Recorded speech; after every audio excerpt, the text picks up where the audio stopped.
আমার প্রাণের বাবা দিনারি টোটাল জগৎ হলো ৬টা বাবা। রুহের জগৎ, এরপরে বাবা মায়ের পেট একটা জগৎ, এই দুনিয়া একটা জগৎ, কবর আর একটা জগৎ, হাসর আর একটা জগৎ, জান্নাতে থাকবো এটা আর একটা জগৎ। বাবাজি একদিন মায়ের রুহের জগৎ খালি হয়ে যাবে, রুহের জগৎ খালি হয়ে যাবে, রুহ কেউ থাকবে না, সবাই পৃথিবীতে চলে আসবে, কেউ থাকবে না। দ্বিতীয় বাবা এক সময় এসে যাবি মার পেটে বাচ্চা নিবে না, কারণ রুহ নাই আর মানুষ পৃথিবীতে আসার সুযোগ নাই, মার পেটে আর বাচ্চা ধারণ করবে না। তারপরে আরেকটা সময় আসবে রে ও বাবাজি, এই পৃথিবীটা কিয়ামত হয়ে যাবে, মানুষ সব মাটির নিচে চলে যাবে, পৃথিবীতে আর কোনো মানুষ থাকবে না। আরেকবার বাবা কিয়ামত কায়েম হয়ে যাবে, হাসরের মাঠ কায়েম হয়ে যাবে, সব মানুষ কবর থেকে দাঁড়ায় যাবে, কবরও খালি হয়ে যাবে, ময়দান হাসর ভরে যাবে, হাসরের মাঠে বিচার হয়ে কেউ জান্নাতে যাবে, কেউ জাহান্নামে যাবে, ময়দানে হাসরের মাঠ খালি হয়ে যাবে, কেউ জান্নাতি কেউ জাহান্নামী। বাবা আমরা এখন তৃতীয় জগতে আছি, দুনিয়া বড় খারাপ, লোভের জায়গা বাবা। কে থেকে কে বড় হবে, কে টাকাওয়ালা হবে, কেউ সম্পদশালী হবে। মাঠে যখন খেলা হয় রেফারি বাঁশি বাজায়, 90 মিনিট খেলা হয়, পার্সাবার্সি শুরু হয়, কে গোল দিবে কে জিতবে বাবা। পার্সাবার্সি করতে করতে বাবাজি যখন সময় শেষ হয়ে যায়, রেফারি বাঁশি বাজায় দেয়, সময় নাই, বাজায়নি। ওই সময় বাবাজি, ওই সময়ের ভিতরে যারা গোল দিয়েছে তারা জিতে গিয়েছে, যারা জিতে পারে নাই তারা হেরে গিয়েছে, যারা জিতবে তারা হারবে না, যারা হারবে তারা জিতবে না। এই দুনিয়া আল্লাহ পাঠাইছে, কথা বলতে পারি নাই, খাবার খাবো জানি না, মা খাওয়াইছে বাবাজি, হাঁটতে পারি না, বড় হয়েছি টাকাওয়ালা বাবাজি, ইনকাম করতে শিখেছি, মা বাবা খাওয়ায় বড় বানাইছে, মায়ের দুধ খাওয়াইছে, কত খাওয়াইছে, কম খাওয়াইলো 9.5 মণ খাওয়াইছে মা দুধ, বেশি খাওয়াইলো 40 মণ দুধ খাওয়াইছে, খাওয়ায়া বাবা বড় করছে, আরো কত কিছু খাওয়াইছে, খাওয়ায় খাওয়ায় বড় করছে। বড় হওয়ার পরে বাড়ি বানাবো বাবাজি, বিল্ডিং বানাবো, কোটিপতি হব, টাকার মালিক হব, ওই জমি রাখছি আরেক জমি রাখবো, সিলেটে বাসা বানাবো, ঢাকা বানাবো, আমেরিকা বানাবো, বেগমপাড়া বানাবো, বানাবো বানাবো করতে করতে, পার্সাপার্সি করতে করতে হঠাৎ মালাকুল মউত নামক রেফারি বাঁশি বাজায় দিবে, সময় নাই, কথা কনা। ওই দিন যারা ঈমান নিয়ে মরে যাবে তারা বেঈমান হবে না রে, যারা বেঈমান হয়ে মরে যাবে তারা ঈমানদার হবে না, যারা আমল নিয়ে কবরে যাবে তারা বেআমলদার হবে না, যারা বেআমলদার হয়ে কবরে যাবে তারা আর আমলদার হবে না। কখন ঈমানদার হব, কখন আমলদার হব, এখন ঈমানদার হতে হবে, এখন আমলদার হতে হবে। ঈমান আর আমল মজবুত করে কবরে আমরা যেতে হবে। দিনে নবী বলেন, হে বাবা সাহাবী আবু হুরায়রা, নবী আবু হুরায়রাকে ডেকে বলেন, হে বাবা আবু হুরায়রা, ঈমানের নৌকা মজবুত করো রে, ঈমানের নৌকা মজবুত করো, ঈমানের নৌকা মজবুত করো, সামনে তুফান আসতেছে, তুফান মোকাবেলা করতে হবে রে। দুনিয়া বাবাজি নদীতে যখন পানির স্রোত আসে, নৌকা যদি মজবুত না থাকে মোকাবেলা করা যায় না। নৌকা যদি মজবুত থাকে বাবাজি, কুশিয়ারা নদী, সুরমা নদী, বাবা কাল্লি নদী, ওই নদীর মধ্যে মোকাবেলা করা যায়। বাবাজি যদি নৌকা মজবুত না থাকে মোকাবেলা করা যাবে না রে। ঠিক নবী বলেন, হে বাবা আবু হুরায়রা, ঈমানের নৌকা মজবুত করো, ঈমানের নৌকা মজবুত করো রে, কারণ তুফান আসতেছে সামনে, কঠিন তুফান, মরণের তুফান, বড় কঠিন। কেমন তুফান, আজরাইল যখন ভয়ঙ্কর রূপ নিয়ে আসবে তরতর করে মানুষ কাঁপবে। দিনে নবী বলেন, নবীজি বলেন, আমি মেরাজ রজনীতে আজরাইল দেখে এসেছি, আমার উম্মত আমি দেখেছি আজরাইলের ডানা হলো 4টা ডানা, আজরাইলের দেহের ডানা 4টা, চেহারা হলো 6টা, চেহারা 6টা, একটার থেকে আরেকটা, একটা একরকম আর একটা আরেক রকম, একটা একরকম একটার থেকে আরেকটা ভয়ঙ্কর। বাবাজি নবীজি বলেন, হে নবী আমার না আমার সাহাবীরা শুনে না উম্মতেরা, আজরাইলের ডানা হলো 4টা, চেহারা হলো 6টা। নবীজি আরো বলেন তার চক্ষু কতটা জানুনি, চক্ষু কতটা জানুনি? নবী বলেন আদম থেকে আমার নবী পর্যন্ত যত মানুষ পাঠাইছে আল্লাহ ততটা চক্ষু আজরাইলের দেহের মধ্যে দিছে। সুবহানাল্লাহ কইতেন না? আরো জোরে কর। সুবহানাল্লাহ কইলে কি খারাপ লাগে নাকি? সুবহানাল্লাহ বললে ইবলিস পলাইব, ইবলিস শয়তান কি পলাবে। আপনারা চাননি ইবলিস আপনার পাশে থাক? বলেন আপনার পাশে থাক চাননি? দোষী পরে আল্লাহুম্মা। মনোযোগ আছে তো আপনাদের না? যেইভাবে আইসেন এইভাবে যাইবেন গে কতক্ষণ না? আমল মানে পরিবর্তন করে বাড়ি যেতে হয়। পরিবর্তন করে কি ওয়াজ কি এখানে রাইকে চলে যাবেন না বাড়িতে নেবে? যে নানা নাতি গেছিল নদীর ওই পার ওয়াজ শুনতে, যাওয়ার সময় নৌকা আছিল, আসার সময় নৌকা নাই। নাতি ক দাদা ওই পার তাকি, ক না না আমার কাজ আছে সকালবেলা। তুই কি বুঝবি? তুই এক নৌকা তো নাই, আমি যেমনি ফারই তুই এমনি ফারবি।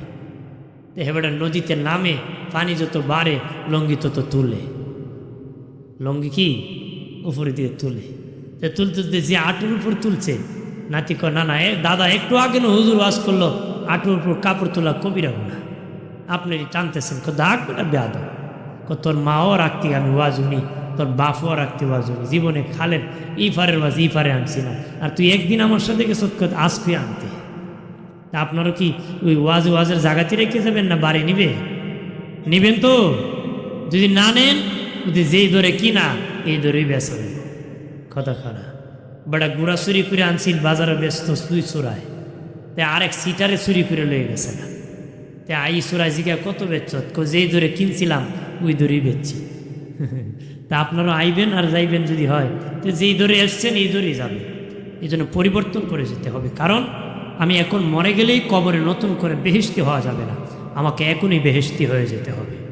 এখনই কি বেহেশতি হতে হবে, কারণ কবরে গুনাহ নিয়ে গেলে নতুন করে বেহেশতি হতে গেলে জাহান্নামের আগুনে আঙ্গার হতে হবে। কি হতে হবে? আঙ্গার হতে হবে। আমার প্রাণের বাবাজি নবী বলেন আজরাইলের চেহারা 6টা, ডানা 4টা, তার চক্ষু কতটা জানুনি? নবীজি বলেন আদম থেকে একদম শেষে যে মানুষটা আসবে ততটা চক্ষু আমার আল্লাহ আজরাইলের দেহের মধ্যে দিয়েছে। আজরাইল কত বড় জানুনি? খালে বিলে নদী নালা পুকুর পালা সাগর মহাসাগরের পানি যদি একত্র করে আজরাইলের মাথায় ঢেলে দেওয়া হয়, তার মাথা ভিজানো সম্ভব হবে না। মাথা ভিজানো কি আজরাইল জাতা দিলে তো যাইম করে নখালি ভাগ্যা। কথা খানা বাগার সুযোগ আছে, পলানোর সুযোগ আছে, যেখানে বাগবানি এখানে ধরবো জাতা দিয়া। এখানে কি বাইরে আমার খেয়াল করেন ভালো করে। আজরাইল বলেছিল মালিক ও আল্লাহ তুমি আমাকে এমন কাজ দিয়েছো, এমন দায়িত্ব দিয়েছো, মানুষ আমাকে বকাবকি করবে, গালাগালি করবে, মানুষ বকাবকি করবে। কারণ মায়ের সামনে মেয়েকে নিয়ে আসবো, বাবার সামনে ছেলে নিয়ে আসবো, ছেলের সামনে বাবাকে নিয়ে আসবো, ভাইয়ের সামনে ভাইকে নিয়ে আসবো, বন্ধুর সামনে বন্ধুকে নিয়ে আসবো। তখন আমাকে মানুষ গালাগালি করবে, বকাবকি করবে। আল্লাহ আজরাইল আমি এমন সিস্টেম করে দিলাম মানুষ তোমার আলোচনা করবে না, তোমার নাম মনে রাখবে না, মানুষ অন্য আলোচনা করবে। ঠিকই বাবা, আল্লাহ এমন সিস্টেম করেছে আজকে রুহু কবজ করে ঠিক মানুষ কয় কেমনে মরছে, হার্ট রাগ করছে, করতো না, গত রাতে গরুর গোস্ত বেশি খাইছে, কেমনে মরছে, ডায়াবেটিস নীল হয়ে মরে গেছে, কইতো না আগের দিন মিষ্টি বেশি খাইছিল এই জন্য কাম হয়ে গেছে, ডায়াবেটিস বেড়ে গেছে, অথবা খায় নাই নেমে গেছে। বাবাজি ভাবি বলবে, ছেলে বলবি বড় ভাইকে, ছোট ভাই বড় ভাইকে বলবি তুমি যদি বাবাকে ঠিক মতো হাসপাতাল নিয়ে যেতে, তাহলে বাবা আজকে মরতো না। এইভাবে একজন আরেকজনকে দোষারোপ করবে, একজন আরেকজনকে আলোচনা করবে। গাড়ির নিচে তলে পড়ে মরে গেছে, পানিতে ডুবে মরে গেছে, আগুন লেগে মরে গেছে, শত্রুর হাতে মরে গেছে, আত্মহত্যা করে মরে গেছে। আল্লাহ বলেন, আজরাইল, তোমার নামই মানুষ মনে রাখবে না, মানুষ অন্য আলোচনা করবে। একটু চিল্লায় বলে আল্লাহু আকবার। নবী বলেন, ক্বালা রাসূলুল্লাহ সাল্লাল্লাহু আলাইহি ওয়াসাল্লাম, কাসরাতু যিকরিল মাউত ওয়া তিলাওয়াতিল কুরআন। নবী বলেন, বেশি বেশি করে মৌতের জিকির করো, মৌতের চিন্তা করো। মৌতের চিন্তায় সুদ কানার থেকে বাঁচাবে, ঘুষ কানার থেকে বাঁচাবে, মিথ্যা মামলার থেকে বাঁচাবে, মিথ্যা সাক্ষী থেকে বাঁচাবে, গীবত থেকে বাঁচাবে, জেনার থেকে বাঁচাবে, বা মিথ্যা বিচার থেকে বাঁচাবে, সত্য গোপন থেকে বাঁচাবে, এতিমের মাল খাওয়ার থেকে বাঁচাবে, গরিবের মাল খাওয়ার থেকে বাঁচাবে, মা বাবার অবাক থেকে বাঁচাবে, বাবাদি জেনার থেকে বাঁচাবে, বেবিচার থেকে বাঁচাবে, পাল্লায় কম দাওয়াত থেকে বাঁচাবে, মিথ্যার আশ্রয় নিয়ে ব্যবসার থেকে বাঁচাবে, বেনামাজির থেকে বাঁচাবে। মৌতের চিন্তা জারি হওয়ার কারণে লোকটা ওলি আল্লাহ হয়ে যাবে। আর যে যত বেশি বেশি কোরআন তেলাওয়াত করতে পারবে রে বাবাজি, যে যত বেশি করে কোরআন তেলাওয়াত করতে পারবে, তার ঈমান তত বেশি বেড়ে যাবে। ঈমান বাড়ে কেমনে? ঈমানে শক্তি বাড়ে। কার ঈমান কত বেড়েছে? যার জীবনগত যত গুনাহ মুক্ত করেছে, তার ঈমান তত শক্ত হয়ে গেছে। ঈমান কেমনে বাড়ে? গজে না লম্বায়? কোরআন তেলাওয়াত করে ঈমান বাড়ে। গজে বাড়ে না লম্বায় বাড়ে? কয় কারি সাপ তো দেখছিলাম শুরু কালতি বেটা বাচ্চা, ওহনো বাচ্চু বাড়লো কেমনে? অর্থাৎ গজেও বাড়তো না, লম্বায় বাড়তো না, ইমানি শক্তি বাড়লো। ইমানি কি? অর্থাৎ ইমান বাড়ে, ইমানি বাড়ে মানে ইমানি শক্তি বাড়ে, ইমানি শক্তি বাড়ে মানে জীবনকে গুণামুক্ত জীবন করে। ইমান বেটার ডাক, কিন্তু গুনার খামসারতে পারে না। এরকম আছে না? বেটা তোর কি তা আমার ইমান যে বড় ডাক, আমার ইমান কি এবারে ইমান বিলে ডাক। নাম বলি ইনসাফ আলী, ইনসাফের দ্বারও নাই। নাম ইমান আলী, ইমানদারি কোনো মাতুই নাই। কথা আছে কি না? হ্যাঁ, নাম ইসলাম উদ্দিন, ইসলামের দ্বারও না। কেন নাম হইল না কামে লাগবো? কথা কনা নামে হবে না কামে লাগবে? কামে না।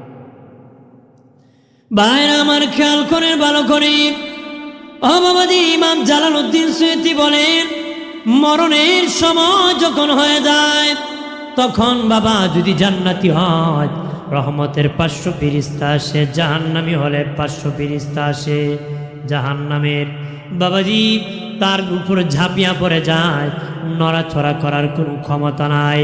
কিতাবে এসেছি, যখন বাবাজি তুমি আমি আজরাইল দেখবো, রুহটা 80 জায়গা দিয়ে পলাইতে চায়, এত যন্ত্রণা শুরু হয়, এত যন্ত্রণা শুরু হয় রে।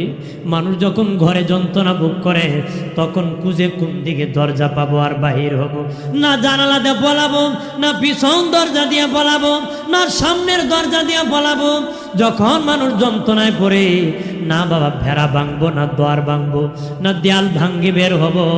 মানুষ যখন যন্ত্রণায় পড়ে, যেই দিকে পায় সেই দিকে দৌড়ায়। ঠিক তোমার আমার মরণের যন্ত্রণা যখন শুরু হবে গো, মরণের যন্ত্রণা বড় কঠিন।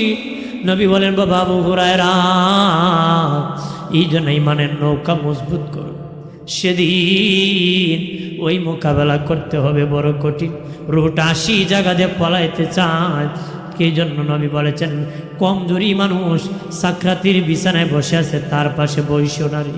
কমজোরি মানুষ বসিও না, কারণ তার হাতের পার হঠাৎ করে বেড়ে যেতে পারে, তার পায়ের পার হঠাৎ করে বেড়ে যেতে পারে। পা দিয়া যদি লাথি মারে তুমি সহ্য করতে পারবা না, হাত দিয়া যদি টাচ করে সহ্য করতে পারবা না রে। বাবাজি খেয়াল করেন ভালো করে, ও বাবা, 80 জায়গা দিয়ে রুহু পলাইতে চায়। রুহু যখন কবজ করতে চায়, আজরাইল চায় হাত দিয়ে কবজ করবে।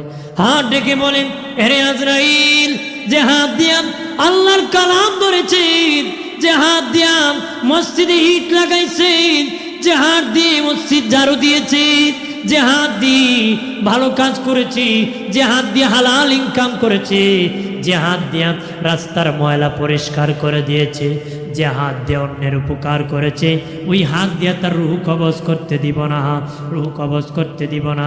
চাই কান ডেকে বলে না, যে কান দিয়ে আজান শুনে মসজিদে দিয়েছে, তেলাওয়াত শুনে শ্রবণ করেছে, দরুদ পড়েছে, মনোযোগ দিয়েছে, কানে শুনেছে, এই কান দিয়ে কবজ করতে দিব না। চায় বাবা জবান দিয়ে কবজ, জবান ডেকে বলেন হে আজরাইল, যে জবান দিয়া আল্লাহর নাম জপেছি, নবীর নামে দুরূদ পড়েছে, মালিকের প্রশংসা করেছে, জিকির করেছে, সৎ পথে আদেশ করেছে, অসৎ কাজে নিষেধ করেছে, ভালো কাজে আহ্বান করেছে, মন্দ কাজে নিষেধ করেছে, মধুর কণ্ঠে আল্লাহর কালাম তেলাওয়াত শোনাইছে, খবরদার আমি মুখ দিয়ে রূহ কবজ করতে পারবা না রে। ঠিক আজরাইল আমার আল্লাহর কাছে দৌড়ায় কয়, মালিক ও আল্লাহ, তোমার বান্দার কোনো দিকে রুহ কবজ করতে পারি না। আল্লাহ ডেকে বলবেন কেন রে? আল্লাহ তার হাত বাধা দেন, তার মুখ বাধা দেন, তার কান বাধা দেন, তার পা বাধা দেন। আল্লাহ বলেন আমার বান্দার হাতের পাওয়ার বেড়ে গেছে, পায়ের পাওয়ার বেড়ে গেছে, কানের পাওয়ার বেড়ে গেছে, তার মুখের পাওয়ার বেড়ে গেছে, তার কান আমার কুদরতি কান হয়ে গেছে, তার হাত আমার কুদরতি হাত হয়ে গেছে, তার পা আমার কুদরতি পা হয়ে গেছে। মানে ব্যাখ্যা কি? তার হাত আমি বেজার হব এমন রাস্তায় লাগায় নাই, তার মুখ আমি বেজার হব এমন কথা বলে নাই, তার কান আমি বেজার হব এমন কিছু শুনে নাই, তার পা আমি বেজার হব এমন রাস্তায় হাঁটে নাই। এই জন্য তার এইগুলা পাওয়ার বেড়ে গেছে।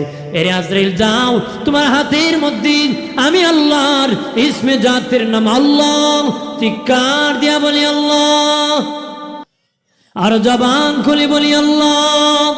প্রাণের আল্লাহ রে কোথায় গেলে পাব তোমারে, প্রাণের মাওলা রে কেমনে ডাকিলে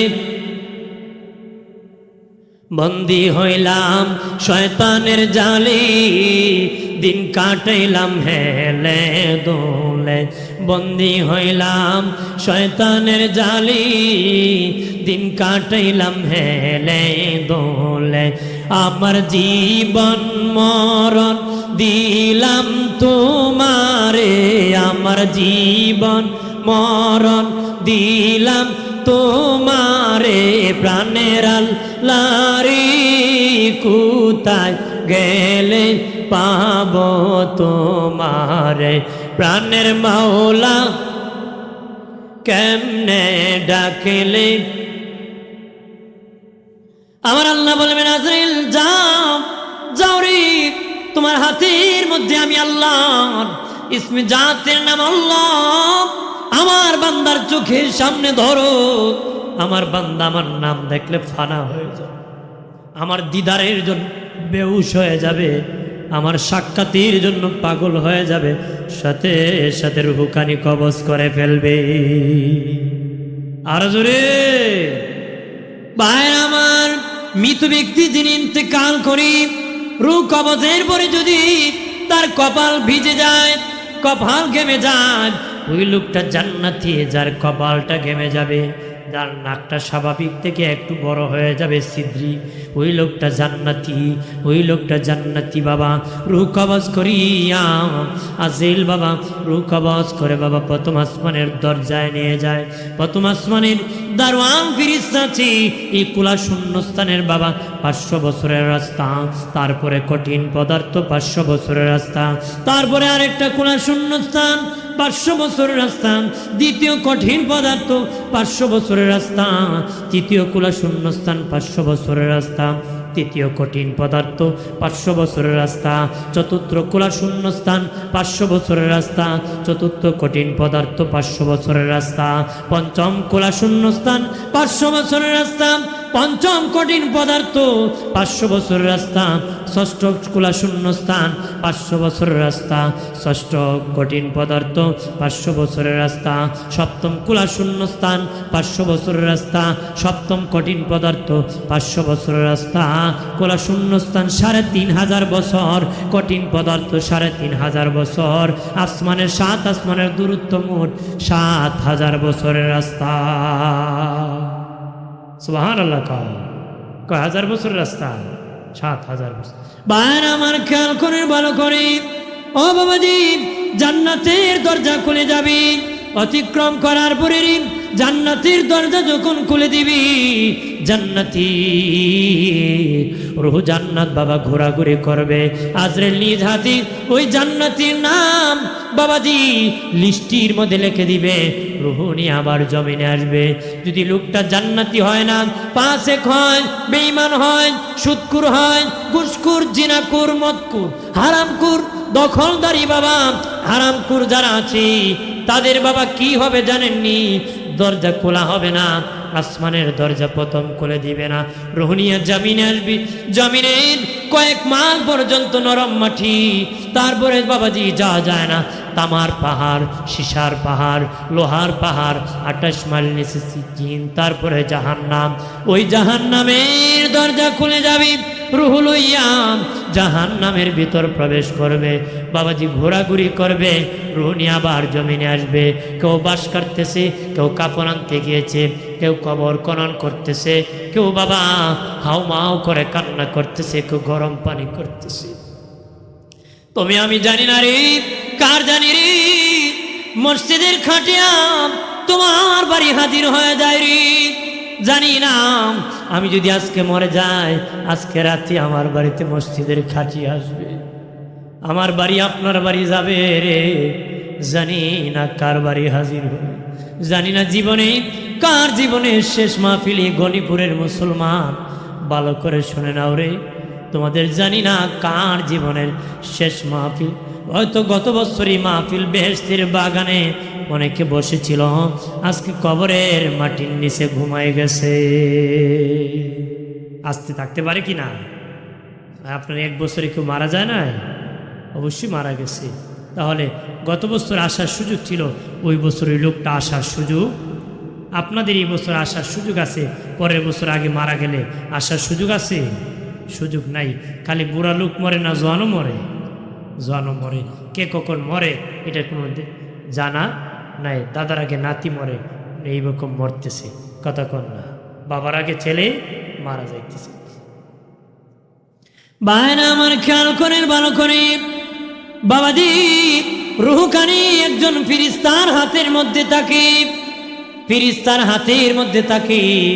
দেখে বাবা কে কি করতেছে। আম্মা জান আয়েশা সিদ্দিকা রাদিয়াল্লাহু তাআলা আনহা নবীকে বলছেন, নবীজি গো, মানুষের ইন্তেকালের পরে সবচেয়ে বেশি যন্ত্রণার সময় কোনটা নবী? সবচেয়ে বেশি কষ্টের সময় কোনটা নবী গো? নবী বললেন, আয়েশা রে, মানুষ ইন্তেকালের পরে 3টা যন্ত্রণা আছে, কঠিন যন্ত্রণা। 1 নম্বর যন্ত্রণা নবী বলেন, হে আয়েশা, যখন মানুষ মরে যায়, তার কাপড় চোপড় ছেলেরা বাবার কাপড় টানিয়া টানিয়া খুলে ফেলে রে, তার গেঞ্জিগুলা যখন খেসি দিয়ে কেটে ফেলে, লুঙ্গি টানিয়া খুলে ফেলে। নবী বলেন, আয়েশা রে, সেই দিন তার রুহু চিৎকার করে কান্নাকাটি করে, আব্বা, আমি বাবা কত লুঙ্গি জীবনে পরছি, কত গেঞ্জি পরছি, কত পাঞ্জাবি পরছি, আলমিরাতে গেঞ্জির অভাব নাই, পাঞ্জাবের অভাব নাই, আমি বাবারে কিছুক্ষণ পড়তে দাও, কিছুক্ষণ পড়তে দাও রে। পৃথিবীর কেউ মানে না, টানিয়া টানিয়া খুলে ফেলে রে। কোটিপতি হতে পারেন, এক বাবার 1 সন্তান হতে পারেন, পৃথিবীর কেউ নাই তোমারে খাতির করবে, কাপড় খুলবে না রে, টানিয়া টানিয়া খুলে ফেলবে রে। দিনে নবী বলে, আয়েশা রে, আয়েশা, যখন খুলে ফেলি তখন মুর্দার চিৎকার করি, কান্না করি, আর আবদার করি, আর বলে কিছুক্ষণ রাখো, পৃথিবীর কেউ মানে না, টানিয়া টানিয়া খুলে ফেলে।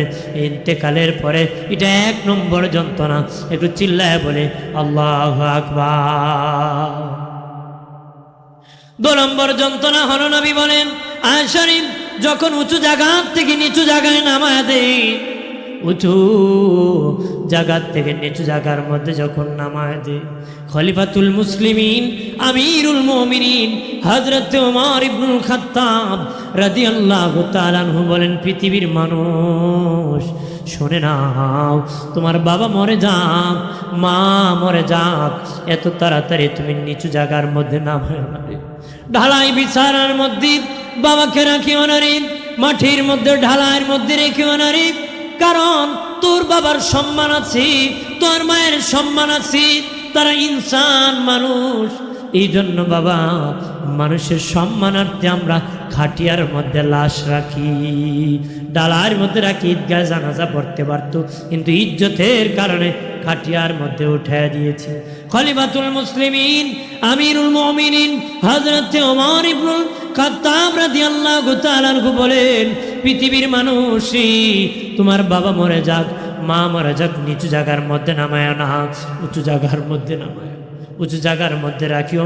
বাপ খাটে মরছে, ছেলে ঢালাইয়ের মধ্যে রেখে গেছে, বাপ উসমানিতে মরছে, ঘরে ঢুকায় নাই, বাবা বাহির থেকে বিদায় দিয়ে দিছে। এর সে বড় যন্ত্রণার কি হতে পারে?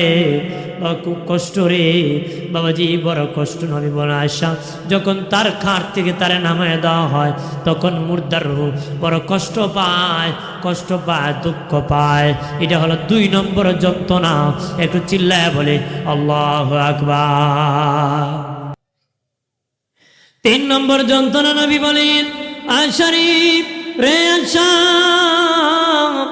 যখন লাশটা ঘর থেকে বাহির করা হয়, ঘর থেকে লাশ যখন বাহির করা হবে রে, তোমারও লাশ বাহির করবে রে।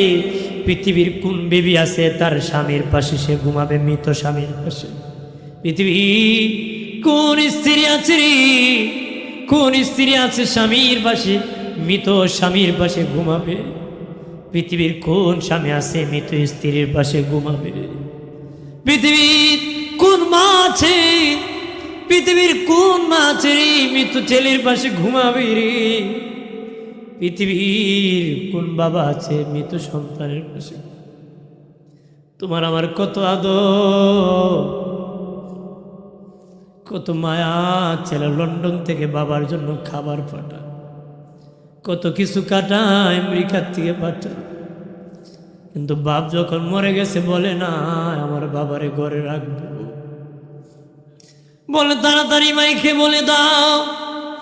নিজের সেখান থেকে টেলিফোন করে যাচ্ছ আমার বাবার গোসলের ব্যবস্থা করে, আমি বহু দূরে আছি, আসতে সম্ভব হবে না, আমার বাবার জানাজার নামাজ তাড়াতাড়ি ব্যবস্থা করে।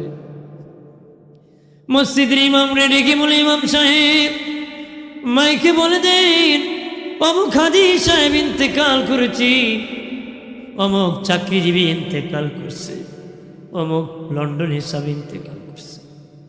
বাবা পৃথিবীর কেউ না তোমারে আমারে ঘরে রাখবে রে। বাবাজি নবী বলেন আয়েশা যখন লাশ দরিয়া ঘর থেকে বাহির করা হয়,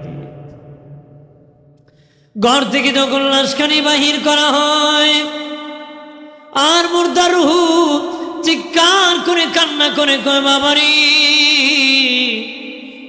কিছুক্ষণ আমার এই ঘরের মধ্যে থাকতে দে, আমি ঘর বানাইতে প্রবাসী জিন্দেগি করেছি, মানুষের বাড়ি কাজ করেছি, টালা গাড়ি চালাইছি, রিক্সা চালাইছি, রোদ্রে বৃষ্টি ভিজিয়েছি, রোদ্রে শুকাইছি, মেস্তুরের সাথে কত রাগ দেখাইছি। আব্বা কিছুক্ষণ আমাকে আমার ঘরে থাকতে যাও। নবী কয় পৃথিবীর মানুষ কেউ মানে না তার বাবার লাশ ঘর থেকে বাহির করে দেয়। দিলটা নরম করো রে বাবা। এই কথা শোনার পরে যার দিল নরম হয় না মনে করবা তোমার পাথরের মধ্যে জীবনে ঘাস উঠবে না রে। নরম মাটির মধ্যে বাবা ঘাস উঠে রে, শক্ত পাথরে উঠে না।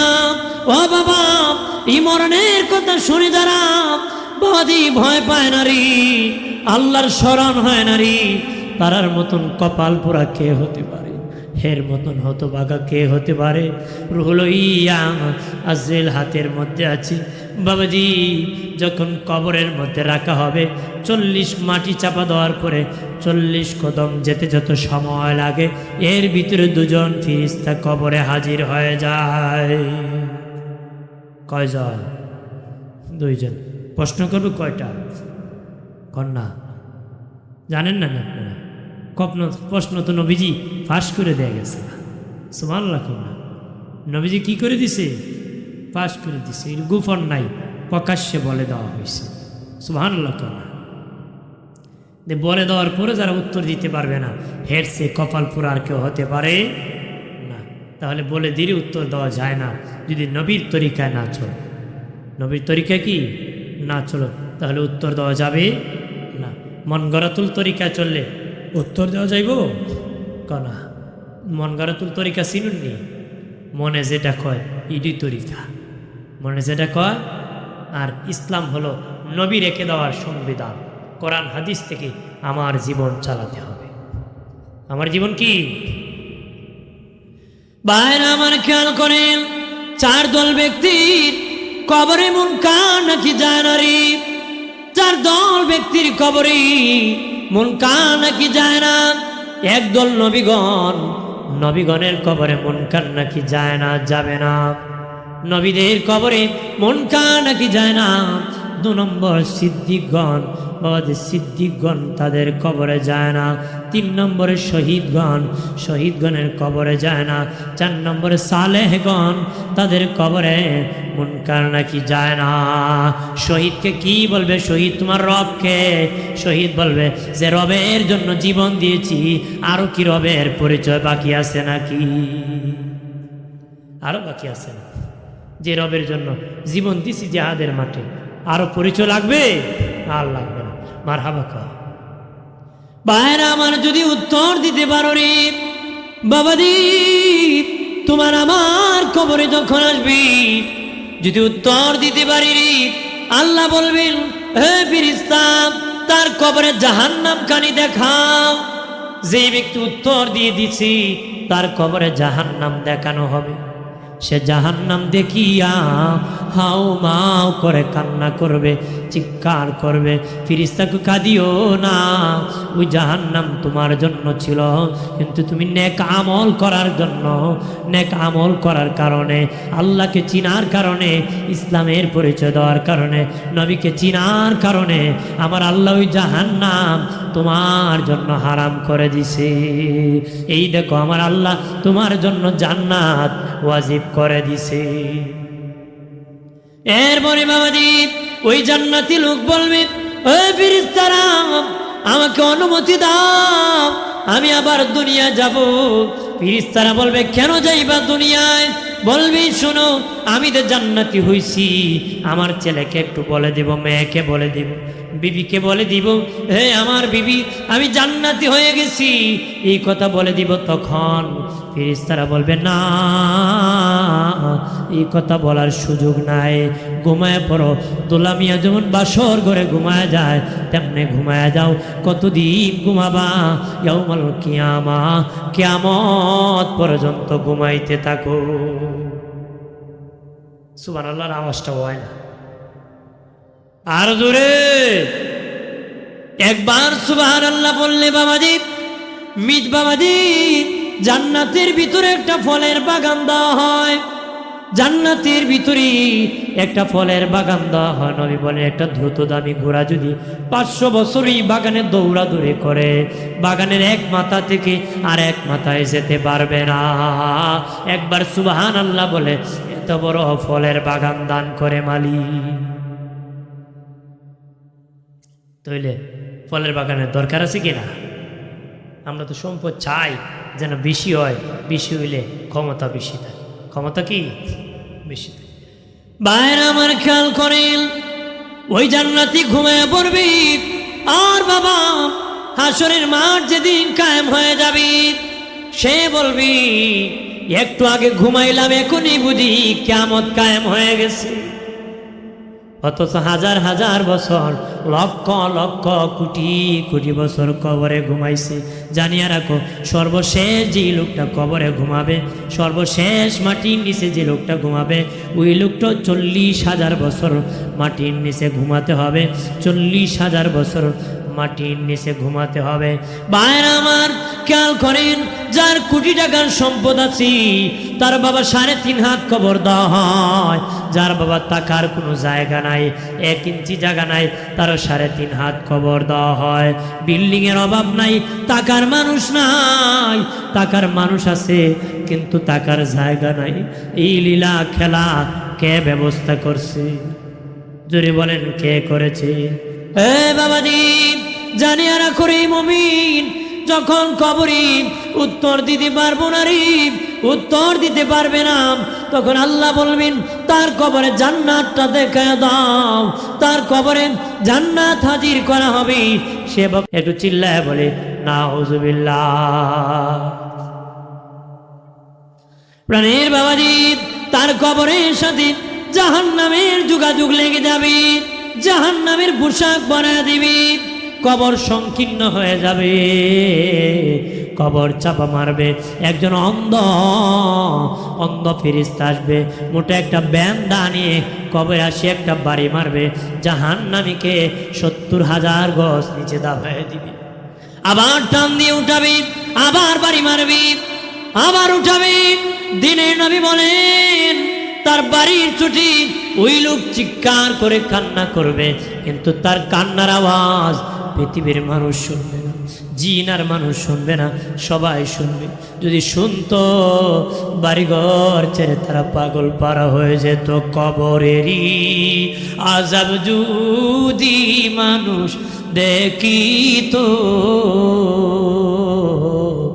ঘরবাড়ি ফালায়া মানুষ বাগিত, ঘরবাড়ি ফালায়া মানুষ বাগিত। আল্লাহুম্মা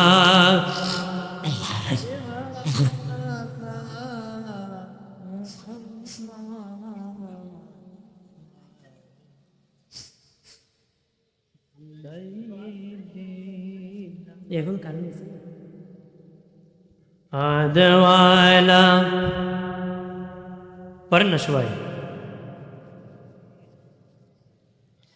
আজরাইলা শিয়াদিদি নিবে প্রাণ, 3.5 হাত জায়গা হবে বাসস্থান। আল্লাহুম্মা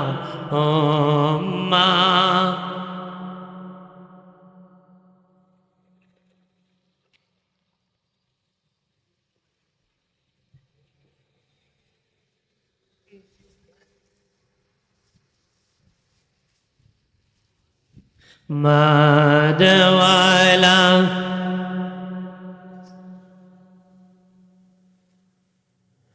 আমার বাড়ির বাবাজি, কবরের মাইয়িতকে যে গদা দিয়া বাড়ি দেওয়া হবে, যে অস্ত্র দিয়া বাড়ি দেওয়া হবে রে মুমিন, এই গদার ওজন কত জানো নি বাবা? নবী বলেন এটা একটা জাহান্নামের অস্ত্র। জাহান্নামের 70,000 অস্ত্র আছে যে জাহান্নামের দেহের মধ্যে ব্যবহার করা হবে। এর মধ্যে একটা গদা আছে, নবী বলেন এত ওজন জিন আর মানুষ মিলে সেটার ওজন সামাল দিতে পারবে না। এমন একটা গদা দিয়া ফেরেশতারা উঠে বাড়ি দিবে, 70,000 গজ নিচে দেবে যাবে, আবার টান দিয়ে উঠাবে, আবার বাড়ি দিবে, এভাবে চিৎকার করবে।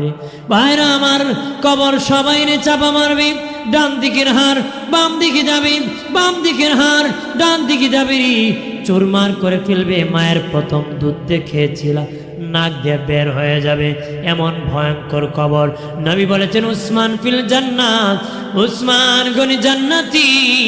তারপর উসমান গনি জিন্নুরান রাদিয়াল্লাহু তাআলা আনহু কবরের পাশে গেলে কানতে কানতে বাবা খেজুর গাছের রসের মতন টপ টপ করে পানি পড়তো, খেজুর গাছের রসের মতন টপ টপ করে পানি পড়তো।